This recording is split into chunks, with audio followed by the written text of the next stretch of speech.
case, this is modern chemistry. This is the kind of flow that I normally expect to see within an individual topic. We're going to talk a lot about theory. We're going to talk about orbitals, we're going to talk about energies, and we're going to talk about the experiments that allow us to support the theories. How do those energies work? Really key piece to the chapter, really key piece to the experiment. We need to make sure that we get that relationship down. Talk a bit about fundamentals of structure and nomenclature. Much of that you just have to pick up on your own. There's a big chunk of it that I want you to prep for this exam. I recommend flashcards for most nomenclature cases. Little bit on properties and uses. For coordination compounds in particular, until you get into pretty hardcore biochemistry, there's not a whole lot of commercial application for these compounds.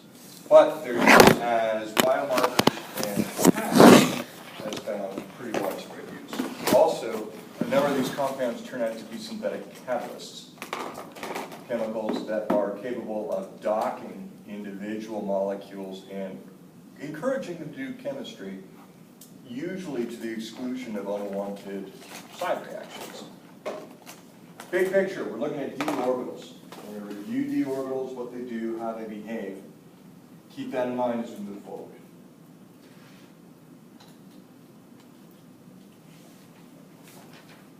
First thing to remember, d orbitals, there are 5 of them, right? We've got 1 s orbital, 3 p orbitals, 5 d orbitals, 7 f orbitals. That's from way long time ago. That corresponds to the 10 elements across the transition series of the periodic table. Ground state configurations for transition metals become a little bit more complicated because the s orbital in the next energy up is very similar in energy to the d orbitals themselves. And so there is a constant exchange of valence orbitals between these two systems. The 4 s orbitals are very close to the 3 d orbitals in energy.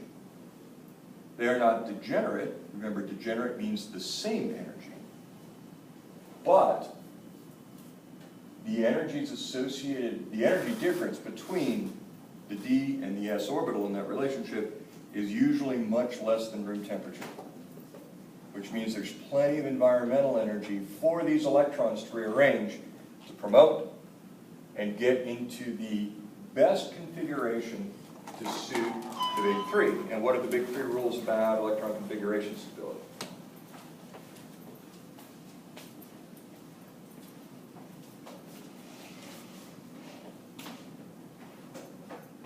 Can you repeat that?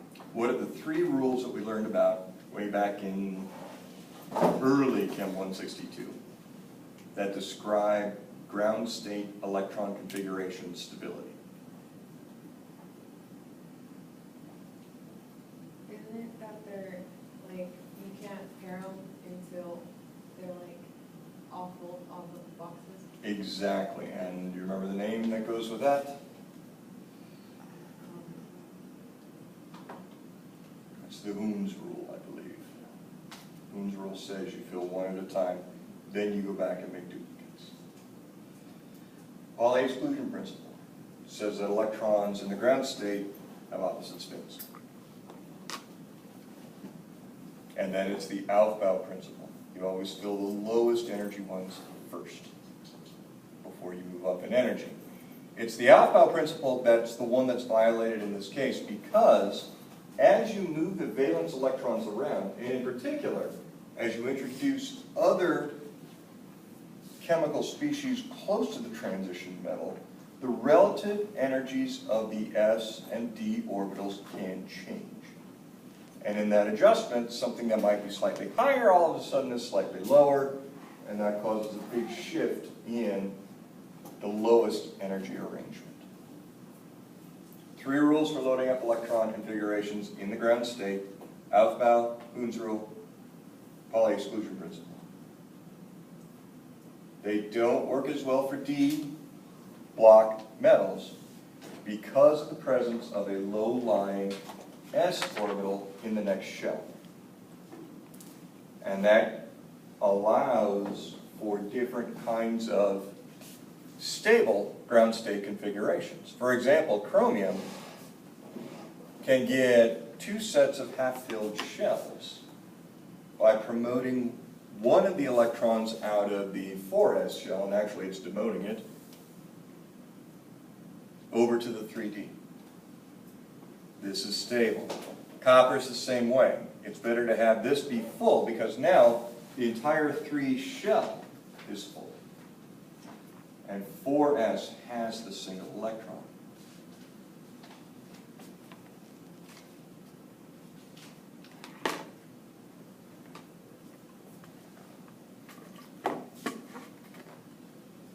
Some other periodic trends that are a bit different than the ones that we've learned for the S block and the P block metals. First of all, atomic radii. They don't really change appreciably. Transition metals in the 3rd, 4th, and 5th row all have about the same radius. And this is due to something called the lanthanide contraction. You've got a whole shell of electrons that are really drawing in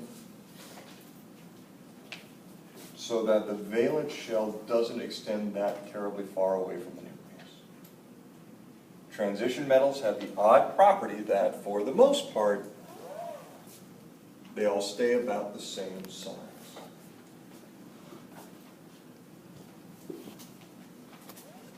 First, ionization energies. They rise slightly left to right. That's expected. That's a normal trend.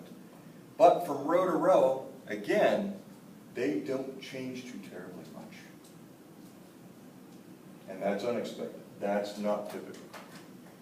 There's a big difference in first ionization energies between lithium and sodium and potassium. As you move down, that ionization energy gets smaller and smaller. Here, they stay about the same. They track within the rows and have more to do just with the total d orbital configuration than what shell they're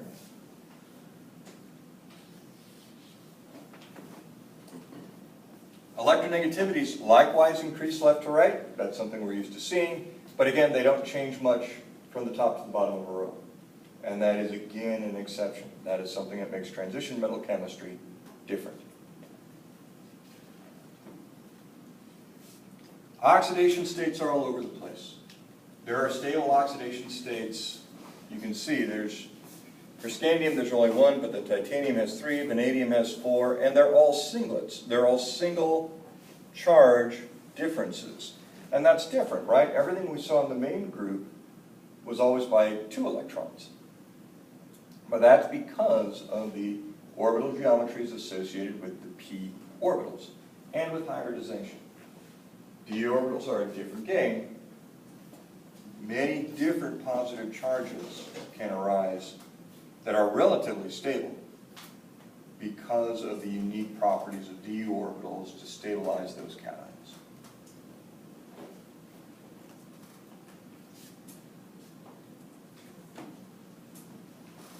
Terminology. A complex ion features a central transition metal surrounded by ligands. Ligands are small molecules or atoms that, in circular definition at its finest, surround a transition metal. Here are some examples. Water and ammonia are very common ligands. The halides are very common ligands. Oxalate is a ligand with which you will become painfully familiar over the next 2 weeks. This is the structure of oxalate. You should know it.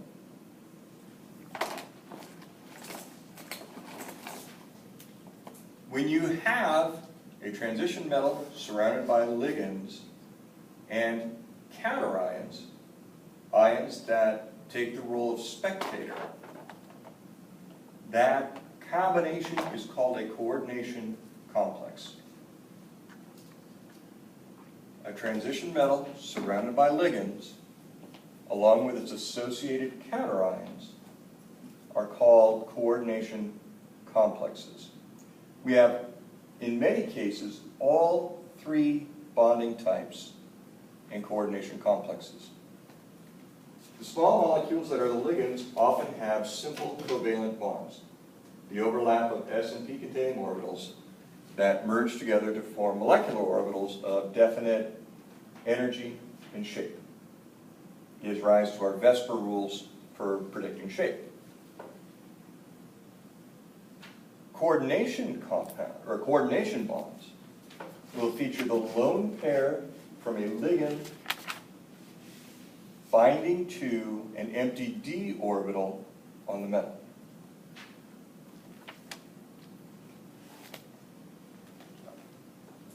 A coordination bond features a lone pair off a ligand combining with an empty d orbital. This is not as robust a bond as a covalent bond, but it is directional like a covalent bond. The interaction between a lone pair from a ligand and the empty d orbital is a fairly strong bond, not as strong as a coordination bond, but it is still directional. It will have a definite geometry around the metal center. That's important. Primary valence is the oxidation state on the metal. You will have to know what the common charges are for ligands in order to be able to evaluate what the primary valency of the metal is. If the ligand is neutral, it's pretty easy.